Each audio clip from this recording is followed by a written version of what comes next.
আমরা শান্তি চাই, সকলে সমান অধিকার পাবে, আমরা বসবাস করতে চাই।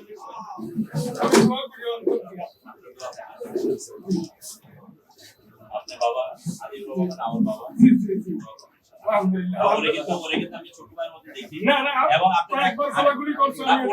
বড় কথা না, ম্যাডামের প্রোগ্রাম আমাদের প্রোগ্রাম স্টেজ প্রোগ্রাম ওটাই করে কথা বলছে। আমি কিন্তু স্টেজে বক্তব্য আমি ওটা দেওয়ার চেষ্টা করি বা করছি। কারণ রাজনীতিটা আমি পরিবর্তন করতে চাই। আলহামদুলিল্লাহ আমি একা পারবো না, সবার সহযোগিতা আমি ওই জায়গাতে আছি। আমরা যখন দুর্দিনে ছিলাম তখন আমাদের মিঠুভাই সবচেয়ে জানে আমার রাজনীতি আলাদা থ্যাংক ইউ। আলহামদুলিল্লাহ আল্লাহ পাক তোমাদের সহায় হবে। সকলের জন্য আমার দোয়া এবং সবাই মিলেমিশে যেমন আমাকে সরওয়ার আছে আদিবার আব্বা আমার দুটো আছে ধরেন আমি কিন্তু প্রথম থেকে আমি এটি থেকে রাজনীতি আজ পর্যন্ত রাজনীতির কারণে আমার একটা অপরাধ করে কথা কারণ হাসিনার বিরুদ্ধে অপরাধ করেছে দেশ বাঁচানোর জন্য, কিন্তু আমার ব্যক্তিগত একটা অপরাধ বোধ নাই ইনশাআল্লাহ। ক্ষমতা দিয়েছে।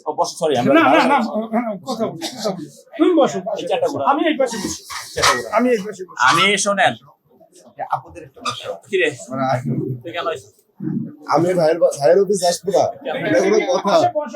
আমার বেশি আপন এই জন্য বললাম। রাজনীতি করি 91-এ বিবিসি যদি অর্থবৃত্তির দিকে তাকাইতাম অনেক পয়সা পানি দেওয়া 2001 থেকে 2006 ছাত্রদলের প্রেসিডেন্ট ছিলাম। বেগম খালেদা জিয়া আর তারেক রহমান ছাড়া অনেক সাথে মিশি নেই। ওনারা আমাকে সর্বোচ্চ ভালোবাসতো, আদর করতো। পয়সাবাদী চিন্তা করলে অনেক বড় পয়সা হইতো, আমি সেটা করি না। আমি রাজনীতিতে চিন্তা করি। যে মিঠু ভাইরা মানে ওনার সাথে 20 বছরের সম্পর্ক। আপনাদের মানে জামাতের নেতা উনি বলল যে আমার একটা অপরাধ বোধ গত 20 বছর পাইছি মিঠু ভাই। থ্যাংক ইউ 20 বছরে আমি উনি 20 বছর চিনে যেহেতু সেই জন্য ওনাকে রেফারেন্সটা দিলাম। এই এবং প্রতিটা আন্দোলন সংগ্রামে ওনার সাথে আমার সমন্বয় ছিল। যে লোকটাকে আমরা সব সময় আমরা তো আগে বলছি সামনের আগের যেরকম ছিল পরিবর্তন করতে হবে দেশের জায়গায়। যদিও ঢাকার বাইরে এক দুটো জেলায় একটু ঝামেলা করতেছে যে আমরা বলছি যে এখানে ঢাকায় ইনশাআল্লাহ কোনো প্রভাব এখানে আমাদের মাথায় রাখতে হবে যে এত বড় একটা দেশ, এত বড় একটা জায়গা, এখানে এই আমাদের যদি ঢাকা 18-তে 30 লক্ষ লোক বসবাস করে, 30 লক্ষ লোক ওই লাস্ট ম্যানটা কখন কি করবে এটা আমার তোমার জানা না, কিন্তু করে কোনো কারণে যদি করে ফেলে সেটা যদি আমরা সাথে সংশোধন রিকভারি করি। জি জি আলহামদুলিল্লাহ। এটা লাগাই দেন, একটু কথা বলতেছি, লাগাই দেন।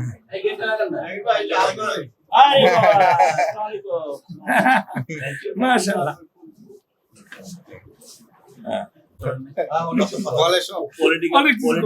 পলিটিক্যাল ওই রুল ডেভেলপ কর্মীরা আর ব্যাকগ্রাউন্ড মানে বোনরা আছেন অন্যভাবে বক্তব্য, তো ওই মহিলাদের কথাটা হলো ওই অন্যরকম। এগুলো তো কথা থাকে, হ্যাঁ এগুলো থাকে। তো কাজে এগুলো আমরা সব জায়গায় নিয়ে, আমি তো প্রথমেই বললাম অনেক না থাকবে না, অনেক বড় সংসার। একই সাথে আমাদের এখানে যত বড় এরিয়া কিন্তু ভাই একাও কিন্তু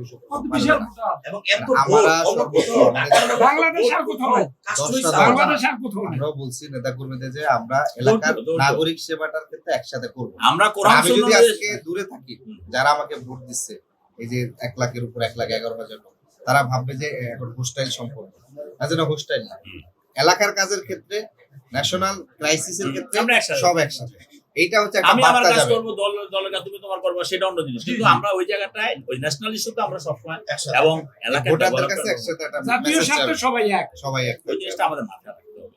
আর ওই যেটা আমি বললাম যে একটা বড় সংসার হলে যা বড় সংসার সবকিছু ইয়া করা যায় না, কিন্তু কথা হলো যদি হয় সাথে সাথে আমাদের রিপেয়ার করতে হবে। এই জিনিসটা ওটা আমি মাঝে মাঝে কোনো ইস্যু হলে আপনাকে মেসেজ করব। আর আমরা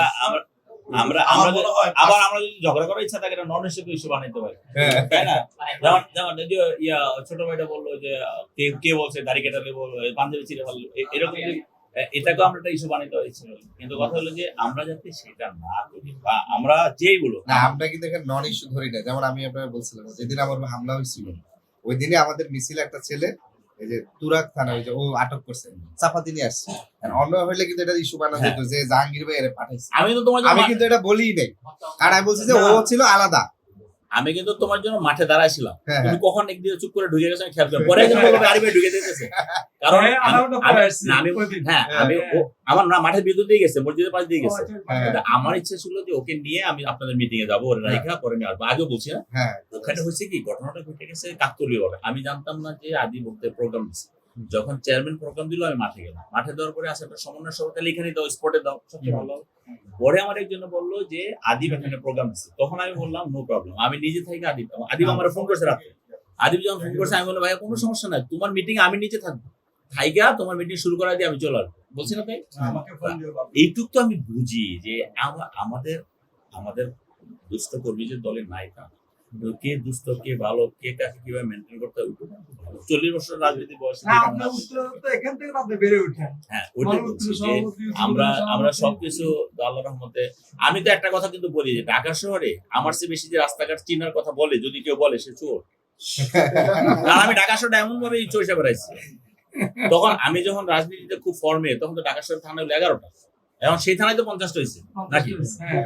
সেই থানায় তো ভৌগোলিক জায়গা ইয়া তো আর অবস্থান তো ভারে না, জায়গা বাড়ে নাই। এই 90 আগে থেকে আমার এই সমস্ত জায়গা ঘুরা আছে সবচেয়ে কথা হলো উত্তরের ভিতরে বিএনপির বলি থানা পর্যায়ে আমাদের যারা এনসিপির যারা প্রধান দায়িত্বশীল বা জামাতের বিএনপির যারা থানার যারা হয়ে গেছে এদের সাথে আপনারা একসাথে একটা সৌজন্য সাক্ষাৎ করে তাহলে ওই বার্তাটা ওয়ার্ড পর্যায়ে কিন্তু যাবে আপনারা নিজেরাই যাবেন প্রত্যেক তারাও ওয়ার্ডে আসবে। ওয়ার্ডে। তাহলে এটা একেবারে প্রত্যেকটা থানা কিন্তু মোটামুটি একটা নিজেদের ভিতরে Right. কোঅপারেটিভ চলে আসবে এই আর জায়গাটা। হলো যে কোনো বিষয় আমরা ব্যক্তিগতভাবে এতগুলো ফোন যদি একজন এমপি কে দেই এটা তো সম্ভব এটা আরিফকে জানানো উচিত তারা কিন্তু এই সুযোগটা দিচ্ছে। এবং ধরেন personal relation develop Awami League. হ্যাঁ ওটা পারবেন সুযোগটা যাতে ওইটা- এলাকায় ওইটা আওয়ামী দিব না। লীগের জায়গা নেই বাংলাদেশে ওইটা আমি দিব না। মাধ্যমে ওইটা দিব না ইনশাআল্লাহ ওই ধরেন আপনি লড়াই করে আপনার সাথে যখন আমার একটা পার্সোনাল রিলেশন হয়ে যাবে আপনি যে পার্টি করেন তখন কিন্তু সমস্যা চক্ষু লজ্জা হলে এমনি বুঝতে কমে পারে যাবে না। ধরেন আপনার সাথে আমি জোরে কথা বলতে পারবো ধরেন কথা আরিফ আমার উপর খুব রাগ হইল কিন্তু ও আমার সাথে কি জোরে কথা বলতে পারবে সম্পর্কের কারণে অন্য কারণে না। যে জাহাঙ্গীর ভাই তো রেসপেক্ট করি একটা সমস্যা হয়ে গেছে আবার আমিও যদি আরিফের উপর রাগ হই আমি ওর কতটুকু রাগ হতে পারবো রিলেশনটা হলো ম্যাটার করে একটা রিলেশন ওই লেভেলে চলে গেলে ম্যাটার করে 5 আগস্টের আগ পর্যন্ত আমরা রাজপথে থেকে গুলি খাওয়ার জন্য গেছি।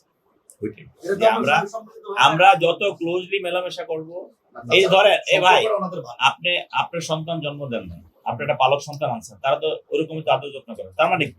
আপনি যাকে সবসময় কাছে রাখতেছেন ওই ভালোবাসাটা আপনি নিজের সন্তান হইলে যা হবে অন্যের সন্তান হলে তাই হবে যদি আপনাকে আপনি ওইভাবে আপনার সন্তানের প্রতি এত ভালোবাসা কেন একটা মাত্র কারণ এই যে আপনি ওর ছোট থেকে বড় করছেন 24 ঘন্টা চোখে রাখছেন এই জন্য ভালোবাসা আবার ধরেন আমি আপনার কেউ না আমার সাথে আপনি 7 দিন মিশেন একটু ভালোবাসা আসবে 15 দিন মিশেন আরেকটু আসবে ইসলামে তো আছে 3 দিন এক বিছানায় ঘুমাসলে একটা বন্ধু হয়ে যাবে শুধু তো কাজে রিলেশনটা যত কাছাকাছি আনা যাবে আমাদের সমস্যাটা তত কমবে যদি থাকে সমস্যা নিজেদের না, ভিতরে না, ইন্টারাকশন না, করলে তখন নাকি আমি বললাম আমি তো বুঝতে না, না, সুবিধা ঠিক হয়। আছে, ঠিক ঠিক আছে। আছে, ইসলাম এই ধরেন ভাই, সুন্দর কথা। এই যে আমরা বসছি এই কালচার গুলো কিন্তু 5 আগস্টের আগে ছিল তো আমার বিশ্বাস এগুলো বাংলাদেশে সব আওয়ামী লীগ যত হ্যাঁ, কালচার পরিবর্তন হবে ইনশাআল্লাহ মসজিদের পরিবর্তন ইমাম হবে থেকে শুরু করে ক্রাইসিস স্কুলের হেডমাস্টার রাজনৈতিক সৌন্দর্য সব এটা হচ্ছে আমরা থানা সবাই দেখা সাক্ষাৎ আবার অনেকে আমরা অলরেডি বলে দিছি ভাই আমাদের থানাগুলোকে যে আপনারা লোকাল যারা বিএনপি আছে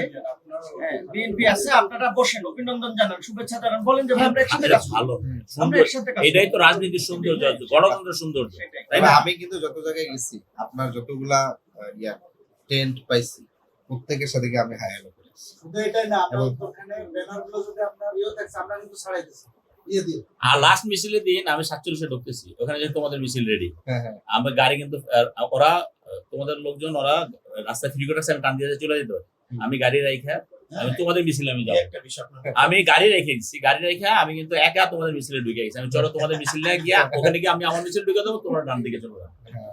পরে কয় না ভাই আপনি যান আগে পরে আমি কিন্তু আমি গাড়ি নিয়ে নিয়ে গাড়ি আর তোমাদের মিছিলে পিছনে রেখে আমি হাইটে চলে গেছি কারণ আমার সাথে আবার হাইটে অনেকে পারে না বলছে আমি যখন হাইটে আমি নেতৃত্ব যে কোয়ালিটি আমি যখন মোটামুটি আমি যখন হাঁটি আমাদের ছেলেরা দৌড়ায়, তা আমি কিন্তু গাড়ি রেখে এই যে 1 কিলোমিটার মতো জায়গা আমি ওই খন্দকার স্কুলে এই হ্যাঁ, কোণা থেকে, হ্যাঁ হ্যাঁ এই কোণা থেকে আমি খন্দকার খন্দকার আদর্শ স্কুল এই কোণা থেকে আমি খন্দকার হাইটে গেছি।